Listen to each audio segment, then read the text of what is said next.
Hey everybody, welcome back to the latest edition of Inside the Den. We're back after a 3-week break for Christmas and New Year, so we hope you had a great Merry Christmas and a Happy New Year as spring classes are fully underway here and getting ready to be a super busy time here at Wallace State Athletics as 9 Wallace State sports will compete for championships during the spring semester. That includes the completion of men's and women's basketball, men's and women's tennis, baseball, softball, and cheerleading.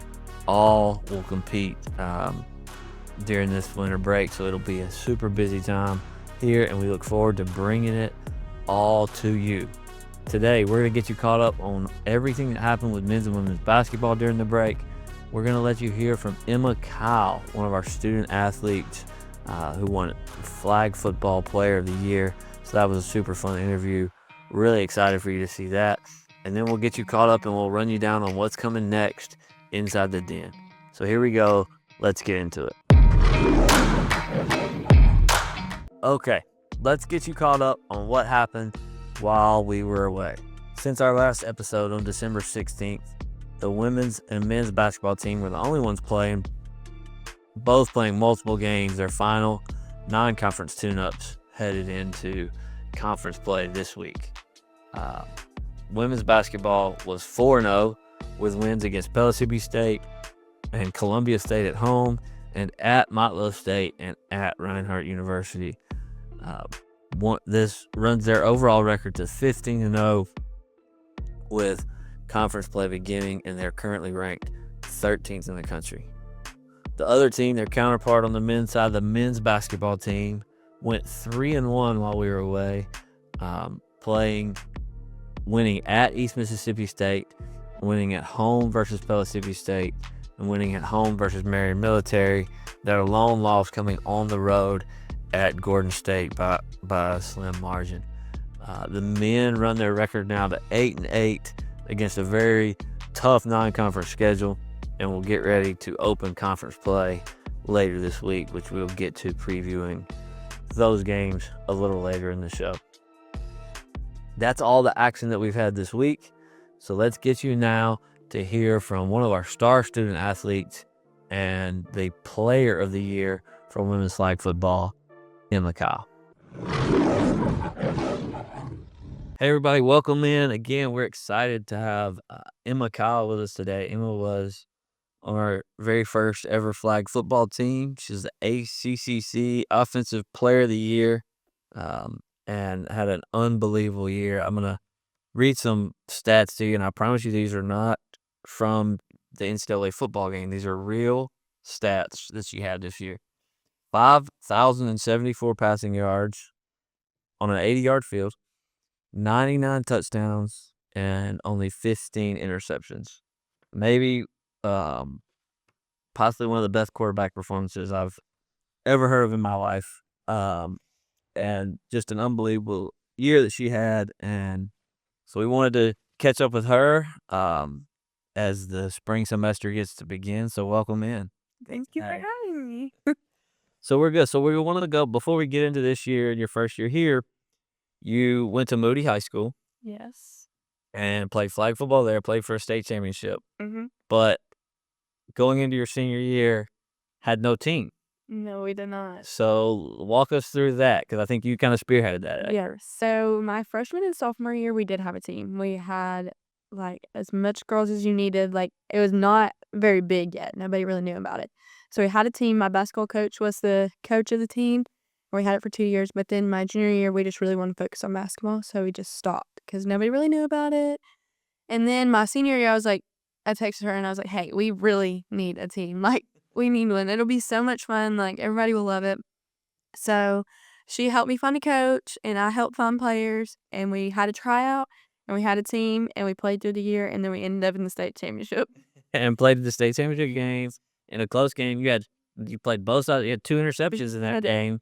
In addition to, so again, she mentioned flag football is very new, only in Alabama high school since 2021. Very much a growing sport. There's not a lot of records, but I do know from the HSA website, Emma holds the record for most passing yards in a game, and did it on fewer attempts than the other girls. So other girls had 35, 40 attempts. I think it was 29 attempts and the most passing yards. The longest TD pass of 56 yards on it. So tell me this, like, people don't know. Again, I've watched her play a couple times here at home, and she can sling it. She can throw it. So tell us on a 56-yard pass, how much of it was in the air? Walk us through that. You remember the play? No. No, but I mean, I feel like there's a lot. If I just have a receiver that's going to be fast enough to get under the ball, I'm just going to chunk it and hope that she gets under it. Because, like, if you're fast enough to get under the ball, you're going to score. Yeah. And nobody's really on defense. Nobody's thinking, oh, yeah, this girl's about to throw far. Like, nobody's thinking that. They're thinking, like, 10 yards, 15 yards here and there. No, like, we're going to chunk it. So how far have you thought, for everybody, how far can you throw it standing still in a game? I don't know. I was throwing the other day at practice, or like 2 or 3 weeks ago at practice, standing still. It was like 40 yards. 40 yards. 35, 40 yards, just standing still. In the air. And it's Just in the air. that's not something that people expect. No, it's not like a pitch. Like, Yeah.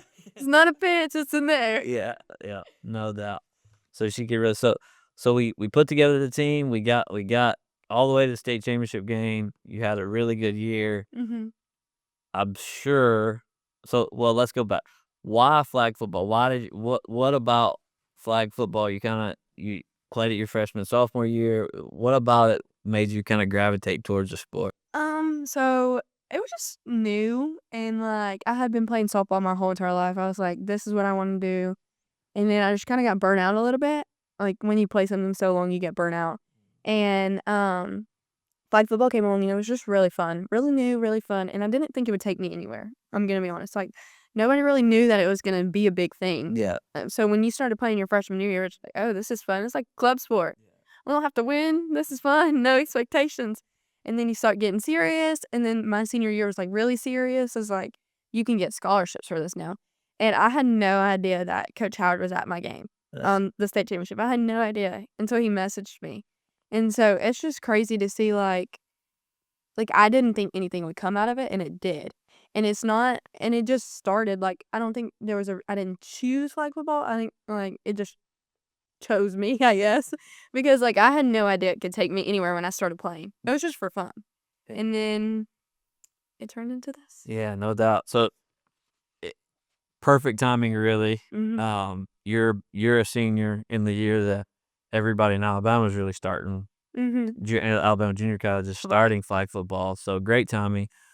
You mentioned the year you obviously had probably everybody in the state was an option to go play. So kind of walk us through why Wallace when the decision time came. So when I was younger, I was like, oh yeah, I'm going to this 4-year sorority, like that type of life. Like, but then as I started to get older, I started to be one closer to home. I liked being at my house. I liked hanging out with my family, my sisters.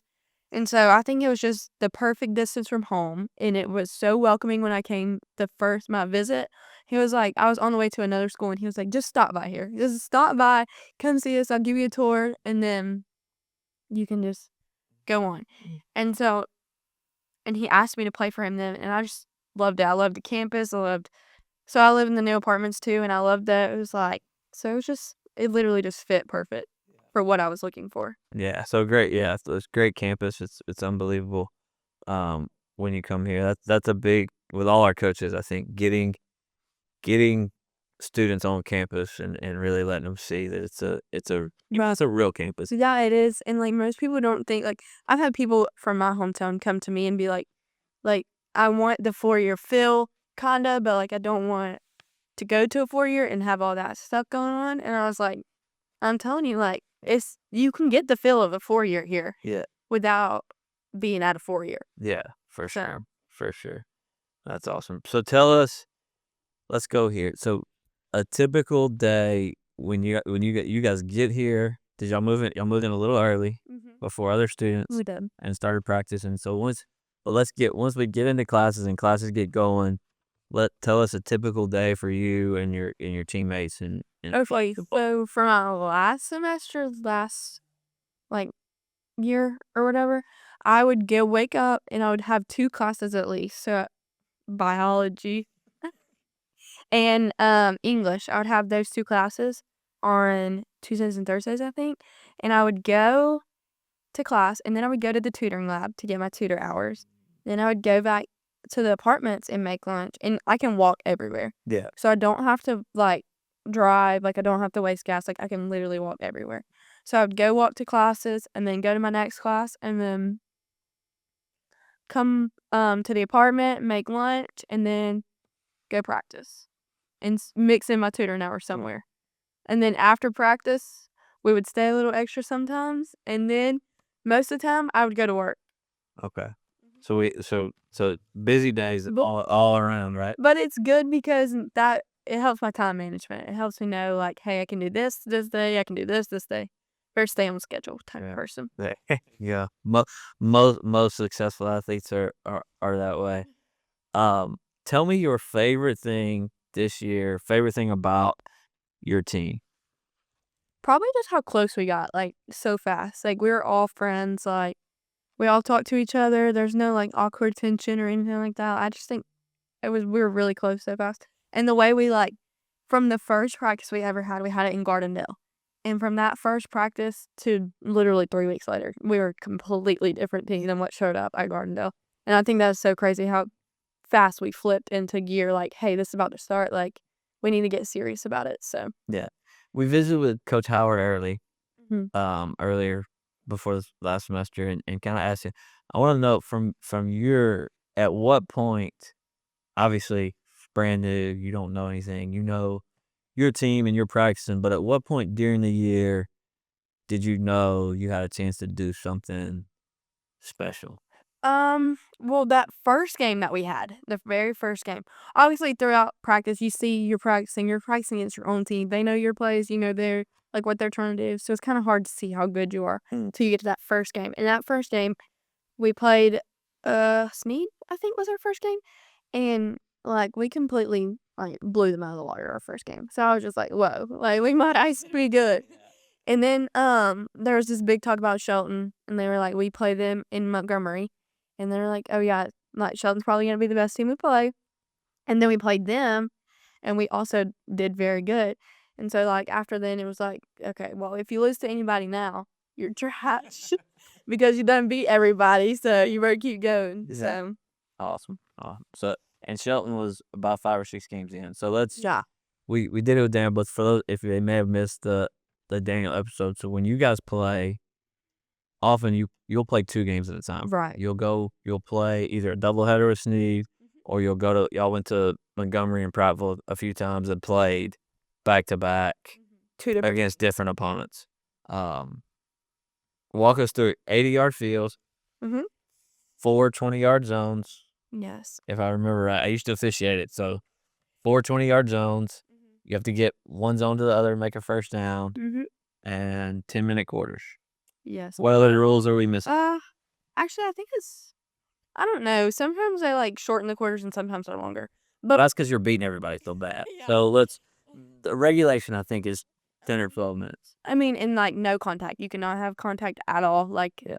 anything is bad. You'll have 2 cones for your rushing and like for your defense and your offense. And it's right when you snap that ball, they can rush. There's no time, like nothing like that. They just have to go. You can have blockers, but I mean they don't you have to have your hands behind your back, can't touch it all. So I mean you got all the field regulations right, but like there's so much to it that It's a fun, fast-paced sport. very I think that fast-paced. the people who don't know, like, it's again, like you said, they're rushing the quarterback. It's not like you're just standing back there and playing. No. You have to be able to move. They can come get you. But not sacked very often. No, Much as you threw, you would think they try to get to you. right. Not sacked a lot. Exactly, that's the thing, like, I think with being so, like, you can throw and run obviously, I wasn't very big at running. I'm like, "I wanna get it to you, I want you to run." Yeah. So, throwing, like, it kinda backs up your defense a little, and so they don't see you as a threat to run, but you can still run. So, I think that helped a lot, being able to throw so far. Yeah. So, Yeah. So they backed up my defense a little bit. Yeah, I guess makes sense. So, all right, let's do this. So your routine, we kind of walk through your daily life, but what are you doing now that the season's you guys have been off for a little while? I know you probably did some workouts and things, but what are you doing from a nutrition or a workout standpoint to kind of try and stay in shape and ready? Because I think we get to play a few games in the spring, Mhm. right? Yes, we do. So I just try to stay active as much as I can. Obviously, throwing a little bit, of course, because that's my job on the team. Like, you got to know your job and you got to work on that. But I just like to stay active, stay like in tune with my body, try to keep like stay in shape because am gonna be running. Like, if somebody's not open, I gotta run. So I gotta stay in shape and just try to be at least active in some type of way every day. Yeah. And then just eating better than I have been, I guess. Over Christmas break, you just eat whatever, and then you gotta start be like, "Oh, yeah, real life starting back." Yeah. So Start again. Right? Mhm. So let's see. I got one more for you, and then I'm gonna get into a couple of fun ones, um, just about life in general. So I know you said we talked about like you can't flag football just kind of fell in your lap, kind of a fun deal you were doing, and then realize is there what are we thinking? Are we just gonna kind of see? You got one more year here at Wallace, Mhm. and then what are we thinking? Are we thinking as it kind of starts to grow? Do we want to kind of play flag football at the 4-year level? Do we want to just So, go to school? What's I would play. If somebody offered me, I would play. But I'm going to school to be early childhood education, so pre-K through 3rd grade is like what I like to do. Like, yeah? I like to babysit. I like to do all that. And so if I wasn't offered anything, I would go be a nanny. But if I was offered to play, I would definitely go play somewhere because I do love it and it's fun. So, Yeah. So we want to play as long as we can, yes. but the early childhood is gonna be important. You gotta go somewhere that's that. Right. Just thinking about that, having that in the back of my mind, and also kind of staying close to home because I love my family and all that. So, So all right. So take note. Anybody in Alabama starting flag football, come see us. All right. I'm gonna give you last year. I'm gonna give you, and we're perfect. So it's gonna have to be probably one. I'm gonna give you one play that you can take back and you can redo it. Do you have one play in your like head from from last season? like at Wallace. Yeah. Or if you have one from high school that comes to mind, that's fine too. Um, for last year, probably like during the state tournament. Um, that very first play that set the tone for the team. We like kind of were all jumbled and we just all ran it wrong. And I know I got frustrated and it kind of set the tone for the game. So if I could take back that one and maybe just run the play like it's supposed to, like I think we were all just jumbled. Like we were just got out of a close game. Like it was just really like I don't know. But if I could take back probably that one It's a lot of pressure trying to complete the perfect season. It's for sure. a lot of pressure. The other team's got no pressure. Y'all got all the Exactly pressure. because if we lose to teams we beat by 30, that's embarrassing. No doubt. No doubt. All right. I think I know the answer, and I'll have a talk with the teacher for you. What was your toughest? Tell everybody your toughest class from your first time through college. It was Bio 103.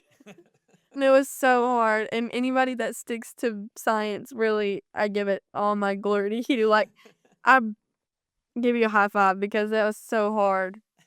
I could not do it. Like, it was so hard. But almost got a B in the class. Almost. Very close to a B in class. That's big time. All right, last one, and we'll let you go. I want you to give me your best impression Oh my. of one of your coaches. You can pick one. Pick one. Okay. I was thinking Coach Howard, but if you got one, you gotta give us the other one. I think Coach Bronte, he's always like, get on the line, we're running. We're running. Always. He's always like, defense, let's go. Get on the line, we're running. Go to the hill, meet me at the hill. At the hill.